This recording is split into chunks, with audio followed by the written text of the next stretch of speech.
আলহামদুলিল্লাহ রাব্বিল আলামিন, আসসালাতু ওয়াসসালামু আলা রাসূলিল কারীম ওয়া আলা আলিহি ওয়া সাহবিহি আজমাইন। আজকের এই সিরাত মাহফিলের সম্মানিত সভাপতি, এখানে উপস্থিত আছেন এবং আলোচনা পেশ করেছেন জামাত ইসলামী বাংলাদেশের সহকারী সেক্রেটারি জেনারেল আব্দুল হালিম ভাই, আরো দায়িত্বশীল ভাইরা মঞ্চে আছেন, আলেমদের মধ্যে অনেকে যারা আলোচনা পেশ করেছেন, এবং সুধী মণ্ডলী, আসসালামু আলাইকুম রাহমাতুল্লাহ। আমরা বহুদিন পরে উন্মুক্ত পরিবেশে সিরাতের আলোচনা মিলিত হয়েছে।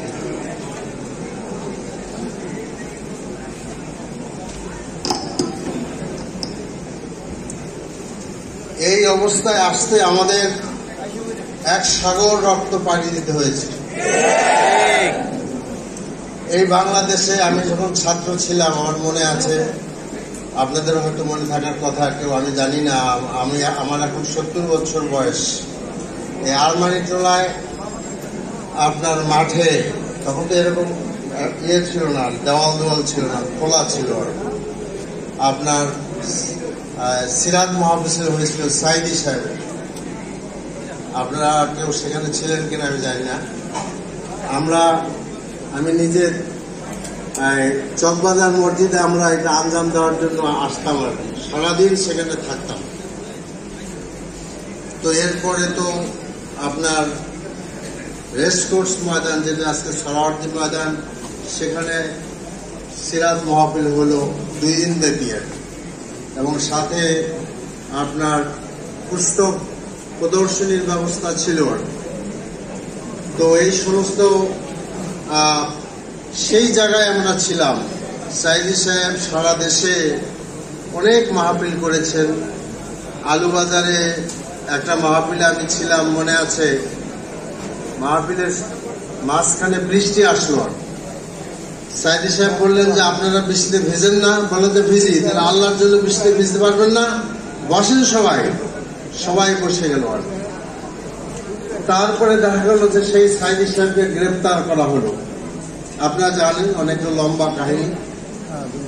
আপনার এরপরে তার বেটি আসলো এবং বাংলাদেশকে এমন জায়গায় নিয়ে যাওয়া হলো, সাইদি সাহেব জেলে, তাকে আমৃত্যু জেল দেওয়া হলো। আজকে বাংলাদেশে মানে ভয়তে মিজানুর রহমান আজহারি চলে গেলেন, দেশে কোনো মাহফিলও করা যাচ্ছে না। ঢাকা বিশ্ববিদ্যালয়ে গত রমজানে ছাত্ররা ইফতারের আয়োজন করেছিল, তাদেরকে আক্রমণ করা হয়েছে, তাদের হাত ভাঙা হয়েছে, ইফতার কেড়ে নেওয়া হয়েছে। এর প্রতিবাদে ঢাকা বিশ্ববিদ্যালয়ে কোরআনের তেলাওয়াতের ব্যবস্থা করলো, তাদেরকে আক্রমণ করা হলো। সারা বিশ্ববিদ্যালয়গুলোতে মূলত শিবিরই এগুলো করেছে, যে গণ ইফতার মাহফিল, সেগুলো করতে দেওয়া হলো না। দেশটা কোথায় আমরা নিয়ে গিয়েছিলাম। এবং আমাদের বিশ্ববিদ্যালয়ের ভাইস চ্যান্সেলর সাহেবরা আপনার চিঠি দিলেন যে কোনো ইফতার মাহফিলের আয়োজন করা যাবে না। আমরা ইফতার মাহফিলের আয়োজন করব না, আমরা কি তাহলে পূজার আয়োজন করবো নাকি? দেশে পূজা পার্বণ করতে কোনো বাধা নাই, আমরা বাধা দেই না, কিন্তু আমার মসজিদে তারা কেন আপনি লাগাবেন? আমার আলেমরা কেন কথা বলতে পারবে না? এটা তো হইতে পারে না। কাজে এই পরিস্থিতিতে আসলে দেশের মানুষ ক্ষুব্ধ ছিল এবং দেশের মানুষের মনের মধ্যে ব্যথা ছিল, যার ফলে এই আন্দোলনটায় এমন কোন মানুষ নাই যে অংশগ্রহণ করে নাই।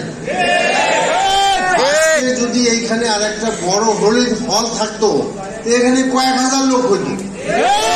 আমরা কিন্তু কেউ বক্তা না, তারপরে মানুষের মনের মধ্যে একটা পিপাসা এবং যে একটা প্রবল চাহিদা, এই জন্য মানুষ আজকে একত্রিত হয়ে গেছে। আজকে কলেমাগো মুসলমানরা একত্রিত হইতে পারবে না। কি দেশ আমরা বানাইলাম? আমি কেন টুপি মাথা দিয়ে চলতে পারবো না? আমি কেন দাড়ি রাখতে পারবো না?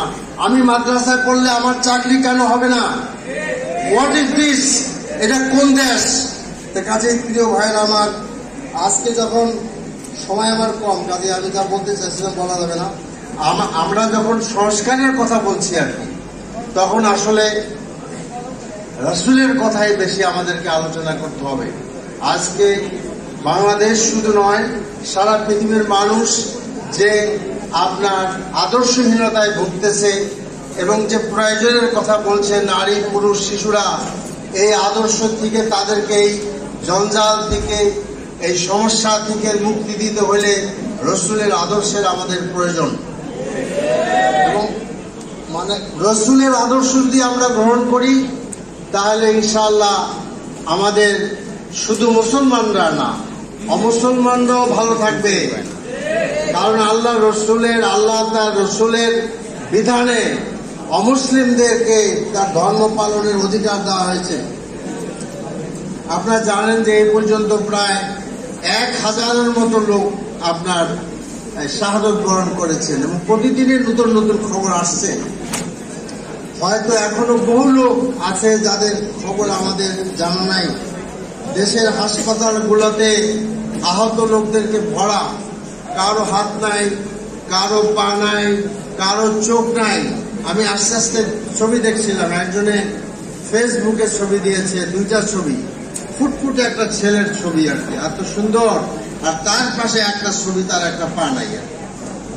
আমাদেরকে এইভাবে হত্যা করা হয়েছে। কি অধিকার তোমাদেরকে দিয়েছে? আমাদেরই পয়সা কেনা অস্ত্র দিয়ে আমাদের আবু সাঈদের বুকে অস্ত্র দাও, গুলি করেছো তোমরা। সেই উত্তরায় মুগ্ধ যে আপনার সে পানি লাগবে বলে চিৎকার করছো, তার বুকে কে গুলি চালাইলো? আর কাজে আজকে তোমরা আপনার আমাদেরকে নিশ্চিহ্ন করার জন্য এগুলো করা হয়েছে। বাংলাদেশের মানুষ তাই পথের দিশা চায়। জাতীয় জীবনের আমাদের সংস্কারের প্রশ্ন আসছে। আমরা জামাতের পক্ষ থেকে সংস্কারের প্রস্তাব ইন্টারিম গভর্নমেন্টকে দিব, কিন্তু আসল সংস্কার হলো কি? আসল সংস্কার হলো কোরআন ও সুন্নাহ। কোরআন সুন্নাহর আলোকে এই জাতিকে সংস্কার করতে হবে, অন্যথায় এই জাতির মুক্তির কোনো পথ নাই। কাজেই বাংলাদেশ নয়, সারা পৃথিবীর মানুষ আর অখুশি। বিদ্যমান পৃথিবীতে মানুষের মুক্তি দিতে হলে তাই আমাদের আর নবীর কাছে ফিরে যেতে হবে। আমি বলছিলাম যে এখানে বইয়ের দোকান দেওয়ার জন্য জায়গা নেই। এই সময়ে আপনাদের আমি তো বললি যে আসুন আমরা সবাই মিলে একটা সিরাত গ্রন্থ কিনি। পারবেন না? উচিত না? আল্লাহ রসুলের কাহিনী পড়ে দেখা উচিত না? এ রসুল কোথায় আসলেন, তিনি কোথায় গেলেন, মক্কার জিন্দেগি কি ছিল, কিভাবে তিনি হিজরত করলেন, মদিনায় তিনি কোথায় গেলেন, সেই কুবা মসজিদের কথা ধরেন, আয়ার পরে ওহুদের যুদ্ধ, খন্দকের যুদ্ধ, বদরের যুদ্ধ এবং তার এই জিন্দেগি, আর 23 বছরের নবুয়তের জিন্দেগি, 63 বছরের জিন্দেগি আমাদের পাঠ করা উচিত।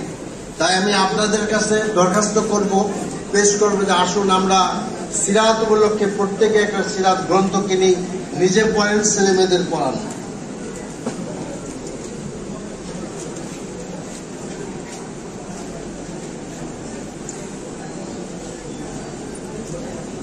মধ্যে গোত্রে গোত্রে মারামারি ছিল, হানাহানি ছিল, তারপর রক্তাক্ত ছিল, বছরের পর বছর রক্তের বন্যা বইত, যুদ্ধ করত। কিন্তু আল্লাহ রসুল সাল্লাল্লাহু আলাইহি ওয়াসাল্লাম আয়েশা বললেন না যে তোমরা এটা বন্ধ করো, ওটা বন্ধ করো, এটা তিনি বললেন না। তিনি যেটা করলেন, তিনি মানুষকে মানুষের দাসত্ব থেকে মুক্ত করে দিলেন। যে মানুষ যখন আল্লাহর দাসত্ব গ্রহণ করলো, তখন তারা আল্লাহর কালামকে তাদের গ্রন্থ হিসাবে পেল, রসুলের সুন্নাহকে তাদের পথ প্রদর্শক হিসাবে পেল।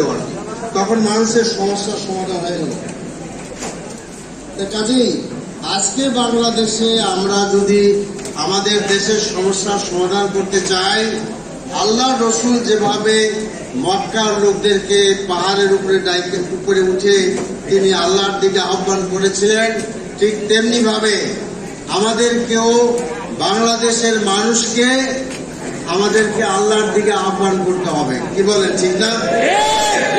আমার তো মনে হয় এখন যদি মিজানুর সাইদি সাহেব তো নাই, মিজানুর রহমান আজারি সাহেব আসে, তাহলে বাংলাদেশে তো আমি ঢাকাতে কোনো মাঠ ঠাট দেখি না, এখানে কোন মাঠে জায়গা হবে?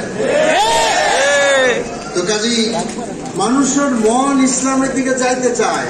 আমি মক্কায় যেতে চাই, আমি মদিনায় যেতে চাই, তুমি আমাকে ভারত নিয়ে যেতে চাও, এটা কিভাবে হবে? এটা হবে না।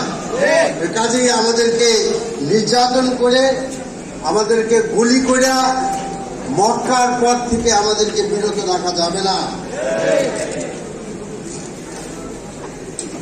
কিন্তু এই পথটা কখনো কুসুমাস্তীর্ণ নয়। নবী সাল্লাল্লাহু আলাইহি ওয়াসাল্লাম ও সাহাবা একরামদেরকে মক্কা মদিনাতে অনেক পথ অতিক্রম করতে হয়েছে। মক্কাতে নির্যাতন সহ্য করতে হয়েছে, তারপর তাদেরকে বয়কট করা হয়েছে। তিনি হিজরত করে মদিনায় গিয়েছেন। এমন না যে মদিনায় যায় তিনি আরামে খাইছেন আর ঘুমাইছেন, তা তো না। আপনার বদরে যায় যুদ্ধ করতে হয়েছে। আমরা এবার মানে আমি আমরা ওই মদিনার দিকে আমাদের কিছু ভাইরা বদর যাবে আর কি, তাই বলছি বদরের প্রান্তে আমি গেছি, আমি যাবো না। তখন দেখা গেল যে বদর প্রায় 250 কিলোমিটার দূরে মদিনার থেকে আর কি। আর সেই সময় আল্লাহ রসুল, পরে কেউই গেল না যে এত দূর রাস্তায় যাবো না আমরা। আল্লাহ রসুল সাল্লাল্লাহু আলাইহি ওয়াসাল্লাম সাহাবাদের নিয়ে এই উঠে চড়ে খালি পায়ে হাইটে কি করে বদর প্রান্ত পর্যন্ত গেলেন, এবং চিন্তা করে দেখেন যে তাদের স্যাক্রিফাইসটা কত বড় ছিল। এবং তিনি আসার পরে আপনার নারী পুরুষের সমস্যার সমাধান করলেন, গোত্র গোত্রের সমস্যার সমাধান করলেন, যুদ্ধ সমস্যার সমাধান করলেন। ব্যবসার জন্য তিনি আপনার পথ বদলায় দিলেন। আগে মক্কায় বিবাহের একটা মানে বিধিকিস্ত্রি অবস্থা ছিল, দেখা গেল যে সৎ মায়েরকে ছেলেরা বিবাহ করত। এই সমস্ত তিনি বন্ধ করে দিলেন। তিনি বিভিন্ন রকম চুক্তি কিভাবে করতে হবে তা শিখালেন। একটা বিচার ব্যবস্থা কায়েম হলো। আগে মক্কা বা আরবে উত্তরাধিকার কোনো আইন ছিল না, তিনি উত্তরাধিকার আইন করলেন আপনার। আর এসব কিছুর জন্য তার যখনই কোনো সমস্যা হতো আপনার সাহাবায়েরা কি করতেন? রাসূলের কাছে যাইতেন যে এটার সমাধান কি। কাজে আল্লাহ তার রাসূলের জীবনের সব বিষয়ের আপনার সমাধান আছে, সব সমাধান দিচ্ছেন। দুর্ভাগ্যজনক ভাবে আজকে যারা আমরা স্কুল কলেজে পড়েছি, এমনকি আমাদের মাদ্রাসাগুলোতেও আল্লাহ কোরআন বা সুন্নাহকে পরিপূর্ণ পড়ানো হয় না। কাজে আমরা যদি মুক্তি চাই তাহলে আমাদের একটাই slogan, back to Quran. Man please back to Quran. মানুষ কোরআনে ফিরে আসো, ব্যাক টু সুন্নাহ। সুন্নাহতে ফেরত আসতে হবে আমাদেরকে। এছাড়া মানুষের মুক্তির আর দ্বিতীয় কোনো পথ নাই। এক সময় সেই মার্কসের আপনার বই, তারপর চায়নার সেই রেড বই, এগুলা আমাদের এই জাসদ বাসদ এদেরকে অনেক নাচাইছিল। বিশ্ববিদ্যালয়ে আমরা পড়তাম, দেখছি যে কত আপনার শত হাজার ছেলের পিছনে দৌড়াইছিল। কিন্তু আজকে সেই দৌড় থেমে গেছে। আজকে রাশিয়া এবং চীন এরাই নিজে ক্যাপিটালিজমে ঢুকে গেছে। কাজে পৃথিবী একটি নতুন আদর্শের অপেক্ষায় আছে, এবং এই কথা বলার কোনো প্রয়োজন নাই। সেই আদর্শ হলো ইসলাম। কাজে পৃথিবীর মানুষ যত দ্রুত ইসলামের দিকে ফেরত আসবে, ততই মানুষের জীবনের আমূল পরিবর্তন করবে হবে। আমাদের রাসূলের যে সমাজ দিয়েছিলেন সেই সমাজ ছিল শান্তিময় একটি সমাজ, এবং তিনি যে যাকাত প্রথা প্রবর্তন করেছিলেন সেই যাকাত প্রথার কারণে আজকে দেখা যায় তো মদিনাতে, সিরিয়াতে, ইরাকে এইসব জায়গায় লোকেরা যাকাত নিয়ে ঘুরত, যাকাত দেওয়ার লোক তারা পাইতো না। আর আজকে আমাদের দেশে অভাব। আপনার লোকদেরকে আমরা গতকাল রাতে আলোচনা করতেছিলাম যে একজনকে আপনি কি দেন, টাকা দেয়, আমি আলোচনা করতে গেলে আমার ইউনুস সাহেবের ঘাড়ে যাবে, এটা বলা মুশকিল। তা আমরা ক্ষুদ্র ঋণ প্রকল্প দেখানোর জন্য গাজীপুর গেছিলাম। আমরা হিসাব করে দেখলাম একটা টিম গেছিলাম ইসলামী ব্যাংক থেকে। সেই টিমটা আমরা হিসাব করে দেখলাম 32% সুদ আদায় করেন। এটা কিভাবে হয় বলেন? এবং ইসলামী ব্যাংকের যে আরডিএস প্রকল্প প্রবর্তন করছিল, এগুলো দেখে দেখে করেছিল আর কি, সেখানে টাকাটা দিয়ে দেওয়া হয়তো, কোনো টাকা নেওয়া হয়তো না। প্রকৃত প্রস্তাবে মানুষের যদি আপনি গোড়াবাদ মানে হাঁটাইতে চান, ওয়েলথ ট্রান্সফার করতে হবে, বুঝতে পারছি? মানে আপনাকে টাকা দিয়ে দিতে হবে, আপনি টাকা দিয়ে আবার ফেরত চান দিলে হবে না, আপনার সম্পত্তিটাকে ট্রান্সফার করে দিতে হবে। এখানে আরো কথা আছে, এগুলো আবার তত্ত্বাবধান না করলে আপনি ওটা খাই ফেলবেন।